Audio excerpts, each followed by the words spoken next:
dias from Last Point. This is the Rorschach Argentina update from the 4th of June, 2026. A quick summary of what's going down in Argentina.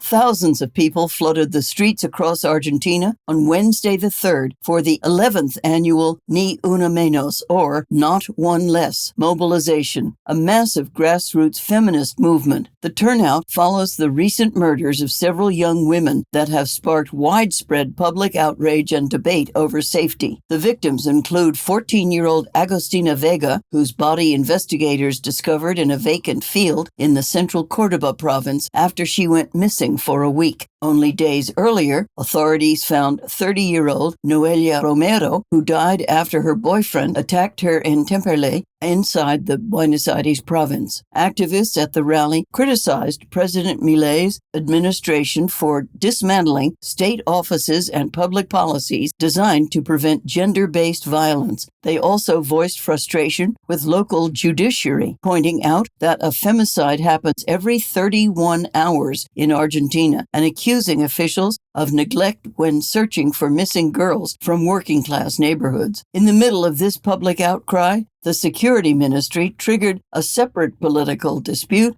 by highlighting a drop in national crime figures. Alejandra Monteoliva, the security minister, announced on Monday the 2nd that Argentina's overall homicide rate fell from 4.4 per thousand residents in 2023 down to 3.6 in 2025. The drop makes Argentina the least violent nation in Latin America and the Caribbean, according to government data. The ministry also highlighted an 11% decrease in homicides with female victims during 2025. However, the timing of the announcement and the specific language used caused friction. Monteoliva called Agostina Vega's murder a regular homicide, completely avoiding the term femicide. This aligns with President Milei's long-standing position against using the word. Feminist organizations argue that tracking these crimes simply as general murders hides a targeted reality, while the government pushes back, urging the press to focus on raw statistical improvements.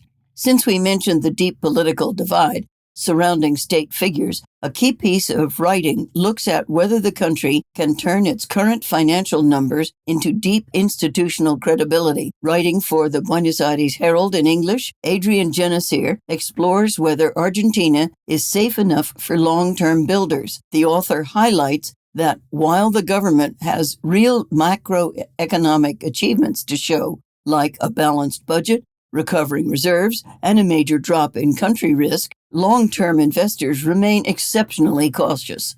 To read the full piece, check out the link in the show notes. Moving to transportation, everyday drivers are looking at a major administrative shakeup. On Wednesday the 3rd, the executive branch published a resolution that opens up the registration process for private mechanic workshops and commercial dealerships to perform the mandatory vehicular inspection, nationally known as the VTV. Under the new rules, any private garage can offer the service as long as they employ a certified engineer and possess the technical equipment required to inspect cars, cargo trucks, and passenger buses. Now here's an update on the labor reforms we've been tracking. On Monday the 1st, the president signed a decree officially regulating the new Labor Assistance Fund, which was passed under the Labor Modernization Law. This new framework fundamentally changes how registered workers receive severance pay after getting fired. Instead of traditional direct employer payouts,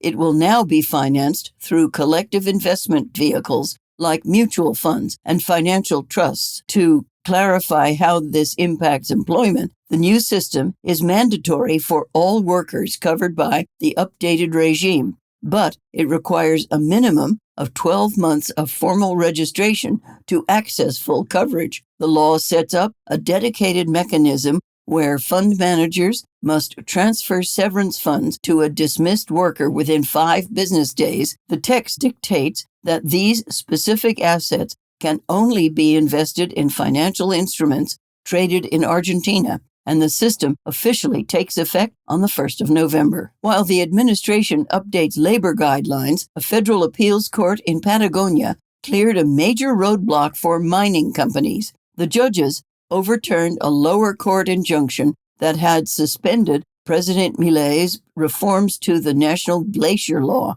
within the southern Santa Cruz province. Congress originally approved the environmental amendments on the 9th of April, but a local lawsuit filed by officials in El Calafate, a town located near the famous Perito Moreno Glacier, had frozen its application in the region over environmental destruction fears. The appellate judges ruled that the initial freeze lacked proper legal assessment, allowing the new mining guidelines to take effect in Santa Cruz, while broader constitutional challenges play out.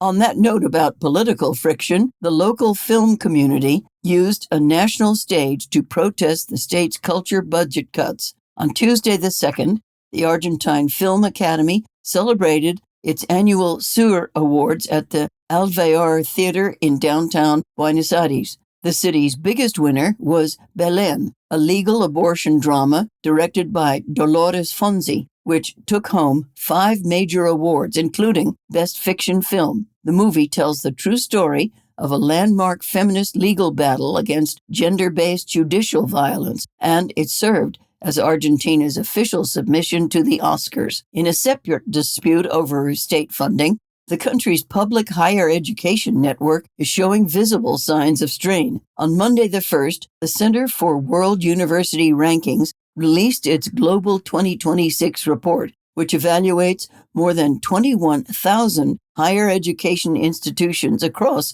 95 countries. While 7 Argentine public universities managed to retain their spots among the top 2,000 institutions worldwide, every single one of them suffered a drop compared to last year's study. The University of Buenos Aires, or UBA, remains the highest-ranked institution in the country, but it slid 14 places down to position 423. Leaving the universities aside, the state-owned airlines has made a major commercial pullback ahead of football's biggest tournament. Aerolíneas Argentinas announced this week that it had canceled its plans to operate special direct World Cup flights during June and July from the interior cities of Córdoba, Rosario, and Tucumán. Company officials pointed to the double economic challenge. First, the ongoing war involving Iran has caused continuous spikes in international jet fuel prices. Second, general ticket sales have been much lower than expected. This slowdown in aviation connectivity mirrors a much broader drop in the country's vital inbound tourism sector. Fresh numbers published by the INDEC Statistics Institute show that while 3.5 million foreign tourists visited the country during the first 4 months of the year, the total represents a 20% drop when compared to the same periods in 2023 and 2024. Industry experts note that while premium long-haul travelers from Europe and Asia are slightly increasing, traditional budget travelers from neighboring countries have dropped sharply. As international travelers navigate the country's landscapes, a prolonged rescue operation ended in tragedy in the far south this week. On Monday the 1st, an emergency search crew discovered the bodies of 2 missing hikers at the lower section of the Vincinguera Glacier, located in Ushuaia, inside the southern Tierra del Fuego province. Investigators discovered that the 2 victims were roped together for safety,